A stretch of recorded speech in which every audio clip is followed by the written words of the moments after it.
Film ഗാരേജിന്റെ ഇന്നത്തെ ഏറ്റവും പുതിയ വീഡിയോയിലേക്ക് ഒരുക്കും സ്വാഗതം. നമ്മുടെ മലയാളത്തിന്റെ അഭിമാന താരം ലാലേട്ടന്റെ തുടരുമെന്ന സിനിമയുടെ 28 ദിവസത്തെ കേരള വേൾഡ് വൈഡ് കണക്കുകളും അതോടൊപ്പം തന്നെ ചിത്രത്തിന്റെ കളക്ഷൻ കൂടാതെയുള്ള കേരള ഷെയർ റിപ്പോർട്ടെല്ലാം തന്നെ ഇപ്പോഴത്തെ പുറത്തു വന്നിരിക്കുകയാണ്. ആദ്യം കളക്ഷനിലേക്ക് വരികയാണെങ്കിൽ ഇന്നലെ പ്രതീക്ഷിച്ച പോലെ സിനിമയ്ക്ക് കഴിഞ്ഞ 28 ദിവസങ്ങളിൽ ആദ്യമായിട്ട് കേരള ഗ്രോസ് 1 കോടിയിൽ നിന്നും താഴേക്ക് പോയിരിക്കുകയാണ്. ഇന്നലെ 86 ലക്ഷത്തിൽ പരമാണ് സിനിമയുടെ കേരള ഗ്രോസ് കളക്ഷൻ.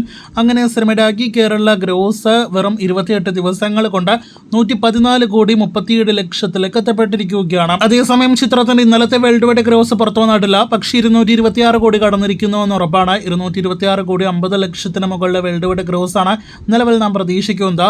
എന്തായാലും ഇന്നത്തെ ഉൾപ്പെടെയുള്ള സിനിമയുടെ വേൾഡ് വൈഡ് കളക്ഷൻ അറിയാനായിട്ട് കാത്തിരിക്കൂ.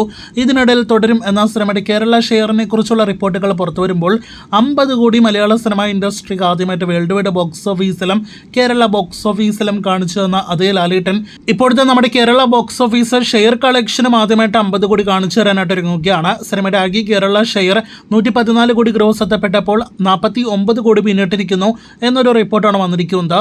സിനിമയുടെ ഫൈനൽ കേരള ഷെയർ എങ്ങനെ പോയാലും 50 കോടി കടക്കുമെന്ന് ഇപ്പോൾ തന്നെ ഉറപ്പിക്കാം. അപ്പോൾ മലയാളത്തിന്റെ ആദ്യത്തെ 100 കോടി വേൾഡ് വൈഡ് ഷെയർ എമ്പുരാനിലൂടെ കാണിച്ചു തന്ന ലാലേട്ടൻ കേരള ബോക്സ് ഓഫീസിന് ആദ്യമായിട്ട് 50 കോടി ഷെയർ എന്ന മൈൽ സ്റ്റോൺ നേട്ടം കാണിച്ചു തരാനായിട്ട് ഒരുങ്ങുകയാണ്. ചില മലയാളത്തിലെ പ്രമുഖ നടന്മാരെല്ലാം തന്നെ 50 കോടി വേൾഡ് വൈഡ് ഗ്രോസ് നേടിയെടുക്കാനായിട്ട് പെടാപ്പാട് പെടുന്ന ഒരു അവസ്ഥ നമ്മളെപ്പോഴും കാണാറുള്ളതാണ്. ഇപ്പോഴത്തെ അവിടെയാണ് ലാലേട്ടൻ 50 കോടി ഷെയർ കേരളത്തിൽ മാത്രം കാണിച്ചു തരുന്നത്. ഈ ലാലേട്ടൻ വിമർശകർ ഇതെല്ലാം തന്നെ കേട്ട് എങ്ങനെ സഹിക്കുമെന്നാണ് നാം വീണ്ടും ചിന്തിച്ചുകൊണ്ടിരിക്കുന്നത്. ഇനി അവസാനമായിട്ട് ഒരു റിപ്പോർട്ടിലേക്ക് കൂടി വരികയാണെങ്കിൽ ഇന്ന് ഒരുപാട് മലയാളം സിനിമകളാണല്ലോ തിയേറ്ററുകളിലേക്ക് എത്തിയിരിക്കുന്നത്. എന്നിട്ടും സിനിമയുടെ ടിക്കറ്റ് വിൽപ്പന കഴിഞ്ഞ മണിക്കൂറിലും 1000-ന് മുകളിലേക്ക് എത്തപ്പെടുന്ന ഒരു കാഴ്ചയാണ് നാം കാണുന്നത്.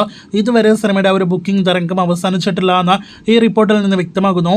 തുടരുമെന്ന സിനിമയ്ക്ക് ശേഷം സൂര്യ ചിത്രം വന്നു, നാനി സിനിമ വന്നു, ദിലീപ് ആസിഫ് അലി സിനിമകൾ ഇപ്പോഴത്തെ ഇന്ന് ടൊവിനോ സിനിമ എല്ലാം തന്നെ വന്നിട്ടും ഇതുവരെ താഴെ പോകാത്ത തുടരുമെന്ന സിനിമയാണ് ഈ 29-ാം ദിവസവും നമുക്ക് കാണാനായിട്ട് കഴിയുന്നത്. ഒരു മാസം തിയേറ്ററുകളിൽ പിന്നിടാനായിട്ട് ഒരുങ്ങുന്ന സിനിമയുടെ അടുത്ത റിപ്പോർട്ടുകൾക്ക് കാത്തിരിക്കൂ.